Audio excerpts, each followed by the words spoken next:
ሰላም ሰላም ቤተሰቦች እንዴት ናችሁልኝ? እኔ ያለው ፈጣሪ የተመሰገነ ይሁን። በያላችሁበት ሰላማችሁ ብዝት ተረፍርፍ ይበልልኝ። ለቻናሌ አዲስ የሆናችሁ ሁላችሁም አዲስ ናችሁ፣ ሰብስክራይብ፣ ሼር፣ ላይክ እያደረጋችሁ ቤተሰብ እንድትሆኑ በትህትና ጠይቃችኋለሁ። የኔ ውድ ቤተሰቦች ማለት ነው። ቤተሰቦችዬ ቤዛ ክፍል 27 ይዤላችሁ መጥቻለሁ። ክፍል 27 ላይ እንግዲህ ቤዝቾና ሱራፌል ለማፋታት ወስኗል። ሱራፌል እንግዲህ እስከ ዛሬ በጸጸት የኖርኩት ይበቃኛል፣ ከዚህ በላይ አንቺንም ማሰር አልፈልግም፣ ራሴም ታስሬ ከዚህ በላይ መሰቃየት ስለማልፈልግ ልንፋታ እፈልጋለሁ ብሏታል። እና ወደ ፍቺ ሂደቱ እንሂድ።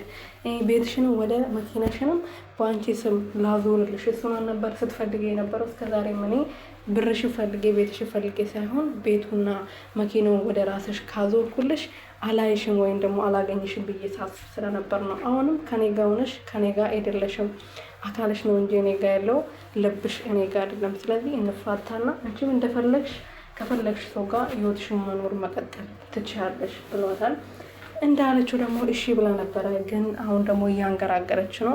ሳሚ ስታፈቅረው የነበረው እውነተኛ ፍቅር ሳይሆን በቃ እሱ ያረገላትን ነገር ያኔ ከጉር ነበር ያወጣት። እነሱ ከቴጂ ጋር ተባብሮ ልገለዋት ሲያስቡ እሱ ነበር ሰምቶ ያዳናት ማለት ነው። ለሱ እንደ ውለታ ቆጥራ ነበር ፍቅር ያዛት የመሰላት፣ ግን ፍቅር አላዛትም። የሆነ እንደ ውለታ ነበር እንጂ ስቆጥር የነበረው ፍቅር ይዟት አይደለም። ስለዚህ እኔ ቅናት ነው እንጂ ወይም ደግሞ እህል ልዞኝ ነው እንጂ ፍቅር አይደለም ብላ ተታርቋለች ማለት ነው። ተታርቆ እንግዲህ ሉሲዬ ቤት ድረስ መታ አይታቸዋለች። ሉሲ ደግሞ ይሄ ለሷ ደስታው ነው። ምክንያቱም ከሳሚ ጋር መሆን ስለምትፈልግ ሱራፌልና ቤዝቾ አንድ ላይ መሆናቸው ለሉሲ ጠቅሞታል እንጂ አይጎዳትም። ሳሚ ግን ምን እንደሚሰማው ማወቅ ፈልጋለሁ።